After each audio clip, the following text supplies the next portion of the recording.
foreign policy will have a big impact on the president's poll numbers. It is, because not so much people agree or disagree with foreign policy, but it goes to how Americans feel, right? If you feel unsafe, if you feel like Iran is bombing and killing American soldiers, sailors, airmen, and Marines, it makes you feel unsafe, and that affects the president's approval rating. And President Biden's approval rating is way underwater, partly because the deterrence policy that he seems to think he has when it comes to Iran is not working. Just look at the past 72 hours in the Middle East.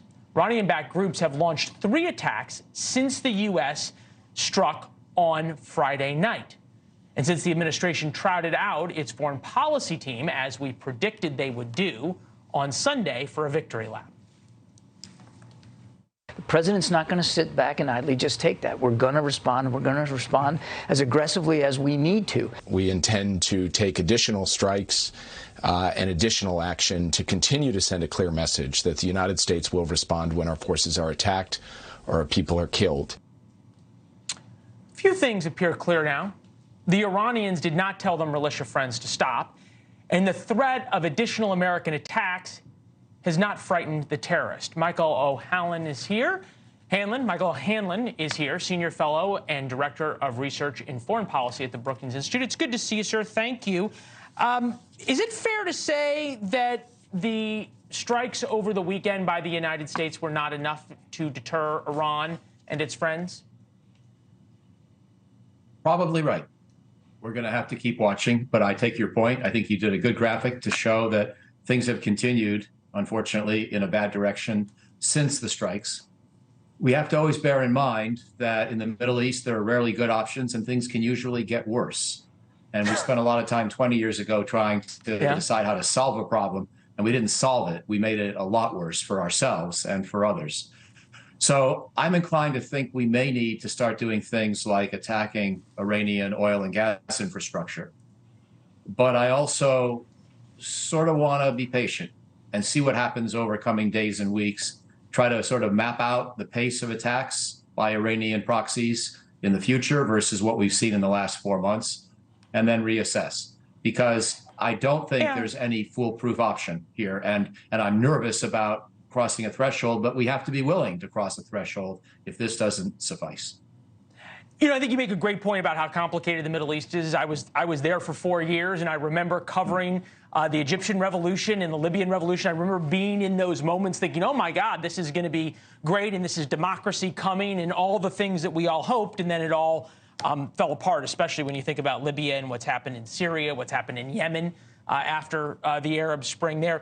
Your point's well made, and I get from an academic standpoint, even from a think tank standpoint, and forgive the saying, but we're going to track the number of attacks, right? We're going to say, okay, they did 15 last week, now they've done 7 this week, they do 4 the week after, everything's going to be fine. But then I'm struck by what John Kirby said. The president's not going to sit back and take it. We're going to respond.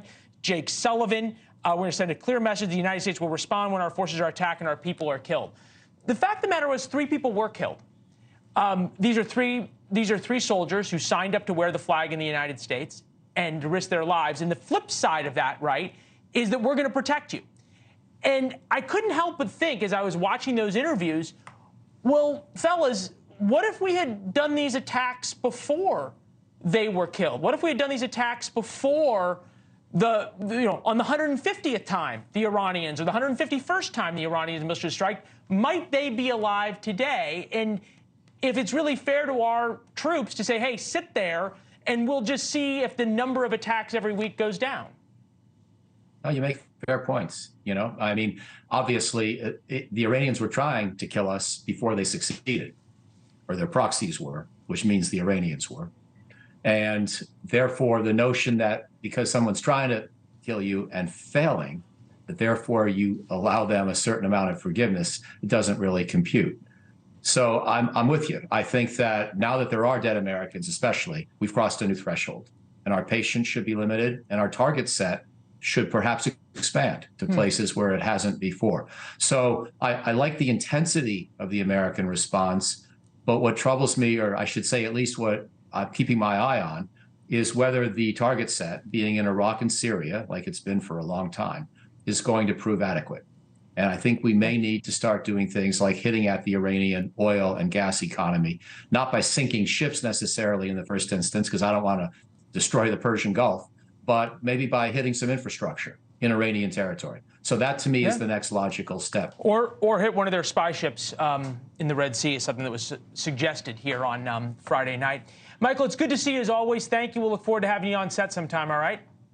Sounds great. Thanks for watching. Go to joinnn.com to find NewsNation on your television provider. And don't forget to click the red subscribe button below to get more of NewsNation's fact-driven, unbiased coverage.